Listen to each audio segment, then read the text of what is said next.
ಎಲ್ಲರಿಗೂ ನುಡಿವಾಣಿ ಯೂಟ್ಯೂಬ್ ಚಾನಲ್ಗೆ ಆತ್ಮೀಯವಾದ ಸ್ವಾಗತ. ನಾನು ನಿಮ್ಮ ಪ್ರಿಯ ತೇಜಸ್ವಿ. ನಾವು ಮೊದಲ ಹೆಜ್ಜೆ ಕಾದಂಬರಿಯಲ್ಲಿ ಹೊಸದಾಗಿ ವಠಾರಕ್ಕೆ ಅಂಬುಜಮ್ಮನ ಸಂಸಾರ ಬಂದಿದೆ. ಇಲ್ಲಿ ಅವರು ವಠಾರದೊಂದಿನ ಜನಗಳ ಜೊತೆ ಬೆರೀತಾ ಇದ್ದಾರೆ. ಅವ್ರ ಮಕ್ಕಳು ಉಷಾ ಮತ್ತು ಸುಬ್ಬಿಯ ಮಕ್ಕಳು, ಹೀಗೆ ಎಲ್ಲ ಮಕ್ಕಳು ಬೆರ್ತಾ ಹಾಡ್ತಾ ಇದ್ದಾವೆ. ಆದರೆ ಕೆಲವೊಂದು ಸಂದರ್ಭದಲ್ಲಿ ಕೆಲವು ಮಕ್ಕಳುಗಳ ಜೊತೆ ಒಡಗೂಡೋದನ್ನು ಕೆಲವ್ರಿಗೆ ಇಷ್ಟ ಆಗಲ್ಲ. ಈ ಥರದ ಘಟನೆಗಳು ನಡೀತಾ ಇದೆ. ಆದರೆ ಮಕ್ಕಳಿಗೆ ಮಕ್ಕಳ ಜೊತೆ ಆಟ ಆಡೋದು ಮಾತ್ರ ಮುಖ್ಯ ಆಗುತ್ತೆ ಹೊರತು ಬೇರೆ ಯಾವ ಕಾರಣಗಳು ಇರಲ್ಲ. ಮುಂದೇನಾಗುತ್ತೆ ನೋಡೋಣ. ಮೊದಲ ಹೆಜ್ಜೆ ಕಾದಂಬರಿ ಪ್ರವೇಶ. ಅಷ್ಟರಲ್ಲಿ ಅಂಬುಜಮ್ಮ ಹೊರಗೆ ಬಂದರು. ವೇಣು ತನ್ನ ಚಡ್ಡಿ ಒದ್ದೆ ಮಾಡಿಕೊಂಡಿರುವುದನ್ನು ನೋಡಿ ಅವರಿಗೆ ಕೋಪ ಬಂತು. ಅಲ್ಲ, ಈ ತಾಯಂದಿರಿಗೆ ಮಕ್ಕಳು ಒದ್ದೆ ಬಟ್ಟೆ ನೋಡಿದ್ರೆ ಯಾಕೆ ಅಷ್ಟು ಕೋಪ? ಒದ್ದೆ ಬಟ್ಟೆಯಿಂದ ನಮಗಾಗೋಷ್ಟು ಸಂತೋಷ ಇನ್ಯಾತ್ರನಿಂದಲೂ ಆಗೋದಿಲ್ಲ ಅಂತ ಅವ್ರಿಗೆ ಹೆಂಗೆ ತಿಳಿಯೋದು? ಆಕೆ ಭತ್ತ ಹರಳಾಗುವಂತೆ ಸಿಡಿದು, ಬಾರ ಒಳಗೆ, ಹೆಣ್ಣು ಹುಡುಗರೊಡನೆ ಎಂತಹ ಆಟ ಎಂದು ಗದರಿದರು. ಅಷ್ಟು ಪುಟ್ಟ ವಯಸ್ಸಿನಲ್ಲೂ ಹಿರಿಯರು ತಲೆಗೆ ತುಂಬೋಕೆ ಶುರು. ನೀನು ಗಂಡು, ಅವಳು ಹೆಣ್ಣು, ಇವರಿಬ್ಬರು ಆಡೋದು ತಪ್ಪು. ಏನು ಸಮಾಜ ನೋಡಿ. ಆದರೆ ಹಿರಿಯರು ಯಾವುದನ್ನು ತಪ್ಪು ಯಾವುದು ಬೇಡ ಅಂತಾರೋ ಅದನ್ನ ಕದ್ದು ಮಾಡೋದ್ರಲ್ಲಿ ನಮಗೆ ಎಲ್ಲಿಲ್ಲದ ತೃಪ್ತಿ. ವೇಣು ತಾಯಿ ಕರೆಯನ್ನು ಮನ್ನಿಸಲಿಲ್ಲ. ಆಕೆ ಹತ್ತಿರ ಬಂದು ತಿಂಡಿ ಆಸೆ ತೋರಿಸಿ ವೇಣುವನ್ನು ಮನೆಯೊಳಗೆ ಕರ್ಕೊಂಡು ಹೋದರು. ನಮಗೆ ಆಟದಲ್ಲಿ ಆಸಕ್ತಿಯೇ ಹೊರಟೋಯ್ತು. ಯಾಕೆಂದರೆ ವೇಣುವಿನಂತೆ ಸಿಳ್ಳೆ ಹಾಕುವುದು ನಮಗೆ ಬರ್ತಿರಲಿಲ್ಲ. ನಾವು ಆ ಆಟನ ಬಿಟ್ಟು ಮಣ್ಣು ಗುಡ್ಡೆ ಗೋರಿ ಹಾಕತೊಡಗಿದು. ವೇಣು ರೊಟ್ಟಿಯ ಚೂರೊಂದನ್ನು ಕಡಿಯುತ್ತಾ ಹೊರಗೆ ಬಂದು ರೊಟ್ಟಿ ಮುಗಿಯುತ್ತಲೂ ನಮ್ಮೊಡನೆ ಮತ್ತೆ ರೈಲಾಟ ಮಾಡಿದ. ಅಂಬುಜಮ್ಮ ಮತ್ತೆ ಬಂದು ನಾಯಿ ಬಾಲ ಎಂದು ವೇಣುವನ್ನು ಬೈದರು. ಅವನಿಗೆ ತಿಂಡಿ ಆಸೆ ತೋರಿಸಿದರು. ಆದರೆ ವೇಣು ಜಗ್ಗಲಿಲ್ಲ. ಸುಬ್ಬಿ ಬಂದು ನನ್ನೊಬ್ಬಳನ್ನು ಒಳಗೆ ಕರೆದು ಚಕ್ಕುಲಿಯನ್ನು ಕೈಗೆ ಕೊಟ್ಟಳು. ನಾನು ಅದನ್ನು ಕೈಯಲ್ಲಿ ಹಿಡಿದು ಹೊರಗೆ ಹೊರಟಾಗ ಸುಬ್ಬಿ, ಹೇ ಇಲ್ಲೇ ತಿಂದೋಗು, ಹೊರಗೆ ಹೋದರೆ ಅವರೆಲ್ಲ ಕಿತ್ಕೊಳ್ತಾರೆ ಎಂದು ಉಪದೇಶ ನೀಡಿದಳು. ಅಮ್ಮ, ಅವ್ರಿಗೂ ಕೊಡ್ತೀನಿ. ಏನು ಕೊಡದೆ ಏನು ಮಾಡ್ತೀಯ ರಾಜ್ಕುಮಾರಿ ನೀನು?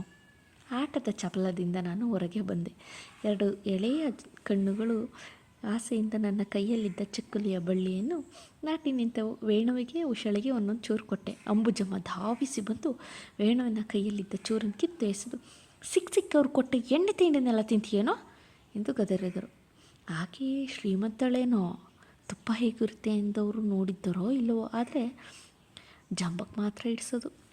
ಅಂಬುಜಮ್ಮನ ಈ ಮಾತು ಕೇಳಿ ಸುಬ್ಬಿ ಕೂಡಲೇ ಹಿರಿಯರಲ್ಲಿ ಜಗಳ ಆಯಿತು. ನಾವು ಬೆರಗಾಗಿ ಹಿರಿಯರ ಜಗಳವನ್ನು ನೋಡಿದೆವು. ನೋಡಿ ಬೇಸರವಾಗಿ ಮತ್ತೆ ಒಂದಾಗಿ ಆಡತೊಡಗಿದೆವು. ಎಷ್ಟೊತ್ತಾಡಿದವೋ ನೆನಪಿಲ್ಲ. ಸುಬ್ಬಿ ಬಂದು ನನ್ನ ಬೆನ್ನಿನ ಮೇಲೆ ಗುದ್ದಿದಾಗಲೇ ನನಗೆ ಎಚ್ಚರವಾಯಿತು. ಮಂಜುಳಾ ಉಷೆಗೂ ಅಂಬುಜಮ್ಮ ವೇಣುವಿಗೂ 2 ಏಟು ಕೊಟ್ಟು ನಾವೆಲ್ಲ ಚೀರುತ್ತಿದ್ದಂತೆಯೇ ನಮ್ಮ ತಾಯಂದಿರು ನಮ್ಮನ್ನು ಇಳಿದುಕೊಂಡು ಮನೆಗೆ ಕರೆದುಕೊಂಡು ಹೋದರು. ಸುಮಾರು ಅರ್ಧ ಗಂಟೆಯವರೆಗೂ ಒಂದು ವಠಾರದ 3 ಮನೆಯ ತಗಡಿನ ಬಾಗಿಲಿನ ಮೂಲಕ 3 ಧನಿಯ ಚೀರಾಟವು ವಿವಿಧ ರೀತಿಯ ಬೈಗುಳಗಳು ಕೇಳಿ ಬಂತು. ಆನಂತರ 10 ಸೋತಿದ್ದು ನಾವು, ಬೈದು ಸೋತಿದ್ದು ಹಿರಿಯರು ಒಂದೇ ಸಲಕ್ಕೆ ತೆಪ್ಪಗಾದೆವು. 2 ದಿನ ನಾವು ಪರಸ್ಪರ ಬೆರೆಯಲಿಲ್ಲ. ಮಾರನೇ ದಿನ ಎಂದಿನಂತೆ ನೀರಿನ ತೊಟ್ಟೆಯ ಬಳಿ ಎಲ್ಲರೂ ಸೇರಿದೆವು. ನೀರಿನಲ್ಲಿ ಆಡುತ್ತಾ ಮಣ್ಣನ್ನು ಗಾಳಿಗೆ ತೂರುತ್ತಾ ಒಂದಾಗಿ ನಕ್ಕೆವು. ಗುರು ದೊಡ್ಡವನಾಗಿದ್ದ. ನಮ್ಮೊಡನೆ ಆಡಲು ಅವನ ಹೃದಯ ತವಕಿಸುತ್ತಿತ್ತು. ಆದರೆ ಸುಬ್ಬಿಗೆ ತನ್ನ ಮಗನನ್ನು ನನ್ನೊಡನೆ ಬಿಡಲು ಹೆದರಿಕೆ.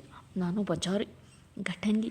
ಗುರು ಮೆದುಗ ಚಿಕ್ಕವನು. ಅವನು ನಮ್ಮೊಡನೆ ಆಡಲು ಬಂದರೆ ಸುಬ್ಬಿ ಒಳಗಿನಿಂದಲೇ ಕೂಗುತ್ತಿದ್ದ, ಬಾರೋ ಗುರು, ಅವಳ ಜೊತೆ ಹೋಗಬೇಡ, ಬೀಳಿಸ್ಬಿಡ್ತಾಳೆ ಕಣ. ಆದರೆ ಗುರು ಒಳಗೆ ಹೋಗುತ್ತಿರಲಿಲ್ಲ. ಸುಬ್ಬಿ ಎಂದಿನಂತೆ ಚಟುವಟಿಕೆಯಿಂದ ಬಂದು ಗುರುವನ್ನೆತ್ತಿಕೊಂಡು ಒಳಗೆ ಹೋಗುತ್ತಿರಲಿಲ್ಲ. ಏನೋ ಒಂದು ಬಗೆಯ ಆಲಸ್ಯ, ಜಡತೆ ಅವಳಲ್ಲಿ ಮನೆ ಮಾಡಿದಂತೆ ತೋರಿತು. ಒಂದು ದಿನ ಮಂಜುಳಾ ಮಾರ್ಕೆಟ್ಗೆ ಹೊರಟಿದ್ದಳು. ನಾನು ಉಷಾ ಅವಳ ಬೆನ್ನು ಹತ್ತಿದೆವು. ನಾವು ಮನೆಗೆ ವಾಪಸ್ ಬಂದಾಗ ಗುರು ಬಾಗಿಲಲ್ಲಿ ಕುಳಿತಿದ್ದ. ಮಂಜುಳೆಯ ತಾಯಿಯ ದನಿ ನಮ್ಮ ಮನೆಯಿಂದ ಕೇಳಿ ಬರುತ್ತಿತ್ತು. ಮಂಜುಳನಿಗೆ ಅನುಮಾನವಾಯಿತೇನೋ. ಅವಳು ತನ್ನ ಮನೆಗೆ ಹೋಗುವುದಕ್ಕಿಂತ ಮುಂಚೆ ನಮ್ಮೊಡನೆ ನಮ್ಮ ಮನೆಗೆ ಬಂದಳು. ಸುಬ್ಬಿ ದಟ್ಟಗಳ ಮೇಲೆ ಮಲಗಿದ್ದಳು. ಮುಖದ ಮೇಲೆ ಆಯಾಸ, ಬಳಲಿಕೆ ತೇಲುತ್ತಿತ್ತು. ಪಕ್ಕದಲ್ಲಿ ಎಳೆ ಜೀವ ಕಣ್ಣು ಮುಚ್ಚಿ ನಿರಾತಂಕವಾಗಿ ತಾಯಿಯ ಬೆಚ್ಚನೆಯ ಎದೆಯ ಬಳಿ ಮಲಗಿತ್ತು. ಮಂಜುಳೆಯ ಮುಖ ಅರಳಿತು. ಯಾವಾಗಲೇ ನೀವು ಈ ಕಡೆ ಮಾರ್ಕೆಟ್ಗೆ ಹೋಗುತ್ತಲೇ ಹೆರಿಗೆ ಮಾಡಿದವ್ರು ಯಾರು? ನಿಮ್ಮ ಅಮ್ಮ. ಹಾಗಾದರೆ ಸುಳ್ಗಿತ್ತಿನ ಕರೆಸ್ಲಿಲ್ವೇ? ಅವಳಿಗಣ ಎಲ್ತಿರೋರು ಯಾರು ಹೇಳು? ಇಂತಹ ಮಗು ನಿನ್ನಂಥದ್ದೇ. ಮಂಜುಳಾ ಬಗ್ಗಿ ಮಗುವಿನ ಮುಖ ನೋಡಿ ಮುದ್ದಾಗಿದೆ ಎಂದಳು. ಸುಬ್ಬಿ ಬೇಸರದಿಂದ ಮುಖ ತಿರುಸಿಕೊಂಡಳು. ನಿನ್ನ ಗಂಡನ ಹಾಗೆ ಬೆಳ್ಳಗಿದೆ, ಕಣ್ಣು ಮೂಗು ನಿನ್ನಂತೆ ಲಕ್ಷಣವಾಗಿದೆ. ನಮ್ಮ ಗುರು ಏನಾಗಿದ್ದಾನೋ? ಸುಬ್ಬಿಗೆ ಯಾವಾಗಲೂ ಗುರುವಿನ ಮೇಲೆ ಮಮತೆ ಹೆಚ್ಚು. ಅವನಿಗೇನು ದೊರೆ ಮಗನ ಆಗಿದ್ದಾನೆ. ಅವನ ಮಾತಿನ ನಡುವೆ ನನ್ನ ವಿಷಯ ಮಾತೇ ಬರಲಿಲ್ಲ. ಕಪ್ಪು ತೊಗಲು ಹೊದ್ದುಕೊಂಡ ನಾನು ಈ ಪ್ರಪಂಚದೊಳಗೆ ಬಂದು ನನ್ನನ್ನು ಚರ್ಚಿಸುವುದೂ ಅವರಿಗೆ ಬೇಡವಾದ ವಿಷಯವಾಗಿತ್ತೇನೋ ಕಾಣೆ. ನಮ್ಮ ತಂದೆಗೆ ರಾಮಕೃಷ್ಣ ಪರಮಹಂಸರೆಂದರೆ ತುಂಬ ಭಕ್ತಿ. ಆದುದರಿಂದ ನನ್ನ ತಂಗಿ ಶಾರದಾಮಣಿಯಾದಳು. ಆದರೆ ನಮ್ಮೆಲ್ಲರ ಪಾಲಿಗೆ ಅವಳು ಮಣಿ ಮಾತ್ರ. ಹತ್ತಿರದಲ್ಲಿಯೇ ಇದ್ದ ಸ್ಕೂಲಿಗೆ ಹಿರಿಯರು ನನ್ನನ್ನು ಸೇರಿಸಿದರು. ಆಗ ನನಗೆ 6 ವರ್ಷ.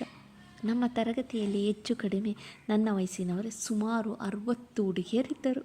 ನಮ್ಮ ತಂದೆ ನನ್ನನ್ನು ಸ್ಕೂಲಿಗೆ ಸೇರಿಸಿದ ದಿನ ಅಲ್ಲಿನ ಗದ್ದಲ ಜಗಳ ನೋಡಿ ನಾನು ಬೆಪ್ಪಾಗಿ ಹೋದೆ. ಪ್ರೈಮರಿ 1ನೇ ಕ್ಲಾಸಿನಲ್ಲಿ ನನ್ನನ್ನು ಬಿಟ್ಟು ನಮ್ಮ ತಂದೆ ಮನೆಗೆ ಹೊರಟೊಡನೆ ನಾನು ಅಳಲು ಮೊದಲು ಮಾಡಿದೆ. ಅಣ್ಣ ಅಣ್ಣ ನಾನು ಬರ್ತೀನಿ. ಕನ್ನಡಕ ಧರಿಸಿದ ಮೇಡಮ್ ನನ್ನ ಬಳಿ ಬಂದು ನಗು ಮುಖದಿಂದ, ಬಾಮ್ಮ, ನಿಮ್ಮ ತಂದೆ ಹೋಗಲಿ, ನೀನು ಈ ಸ್ಕೂಲಿನಲ್ಲಿ ಓದಿ ಜಾಣೆಯಾಗಬೇಕು ಎಂದರು. ಇವಳು ಸ್ಕೂಲಿಗೆ ಬಂದಿರೋದೇ ಇದೇ ಮೊದಲನೇ ದಿನ, ಸ್ವಲ್ಪ ಗಲಾಟೆ ಮಾಡಬಹುದು ಆದರೆ ಎಂದು ನಮ್ಮ ತಂದೆ ಹೇಳುವಷ್ಟರಲ್ಲಿ ಮೇಡಮ್ ನನಗೆ ಮೊಗ್ಗನ್ನು ಬಲವಂತವಾಗಿ ಉಯ್ಯಾಗಿಸಿ, ಪರವಾಗಿಲ್ಲ, ನೀವು ಹೋಗಿ ಬನ್ನಿ, ನಾನು ನೋಡ್ಕೊಳ್ತೀನಿ ಎಂದರು. ನಮ್ಮ ತಂದೆ ಹೊರಟು ಹೋದರು. ನಾನು ಸಣ್ಣದಾಗಿ ರಾಗ ತೆಗೆದೆ, ಅಣ್ಣ ಅಣ್ಣ. ಮೇಡಮ್ ಮುಖದ ಮೇಲೆ ಹರಳಿದ್ದ ನಗೆ ಹೂವು ಸಂಜೆಯ ಕಮಲವಾಯಿತು. ಆಕೆ ಒಬ್ಬು ಗಂಟಿಗೆ ಕಠೋರ ದನಿಯಲ್ಲಿ ಗದರಿಸಿ, ಹೇಯ್ ಬಾಯಿ ಮುಚ್ಚು, ಇಲ್ದಿದ್ರೆ ಏಟು ಬೀಳುತ್ತೆ. ನಾನು ಹೆದರಿಕೆಯಿಂದ ಸುಮ್ಮನಾದೆ. ಹೊಸದಾಗಿ ಸೇರಿದ ನನ್ನ ಸುತ್ತಲೂ ನಿಂತಿದ್ದ ಹುಡುಗಿಯರನ್ನು ನೋಡಿ ಆಕೆ ಮತ್ತೆ ಮೇಜು ಬಡಿದು ಕೂಗಿದರು,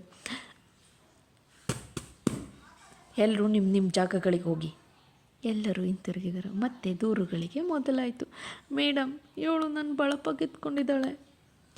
ಅಯ್ಯೋ, ಶಾಂತಿ ನನ್ನ ಜಡೆ ಎಳಿತಾ ಇದ್ದಾಳೆ. ಸೇತು ನನ್ನ ಜಾಗದಲ್ಲಿ ಕೂತಿದ್ದಾಳೆ ಮೇಡಮ್. ಕೊನೆ ಮೊದಲಿಲ್ಲದ ಪುಕಾರುಗಳು ಸುತ್ತಲಿನಿಂದಲೂ ಹಾರಿ ಬಂದವು.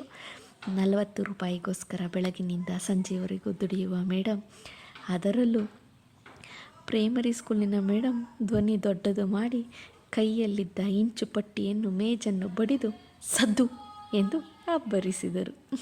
ನೋಡಿ, ಇಲ್ಲಿ ಸ್ಕೂಲ್ಗೆ ಹೋಗೋಕ್ಕೆ ಶುರುವಾಗಿದ್ದಾಳೆ ನಮ್ಮ ರಾಜ್ಕುಮಾರಿ. ಇವಳು ನಮಗೆ ರಾಜ್ಕುಮಾರಿ, ಅವ್ರ ಮನೆಯವ್ರಿಗೆ ನೋಡೋಣ ಮುಂದೆ ರಾಣಿ ಆಗ್ತಾಳ, ಏನಾಗ್ತಾಳೆ. ಶಾಲೆಗೆ ಹೋಗ್ತಾ ಇದ್ದಾಳೆ, ಮಕ್ಕಳ ಆಟ ಪಾಠ ನಡೀತಾ ಇದೆ, ಸುಬ್ಬಿಗೆ ಮತ್ತೊಂದು ಮಗು ಬೇರೆ ಆಗಿದೆ.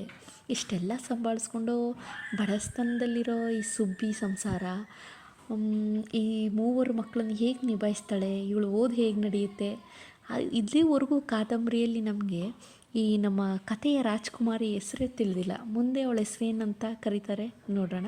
Stay tune with Nudivani YouTube channel. Please subscribe my channel. Thank you.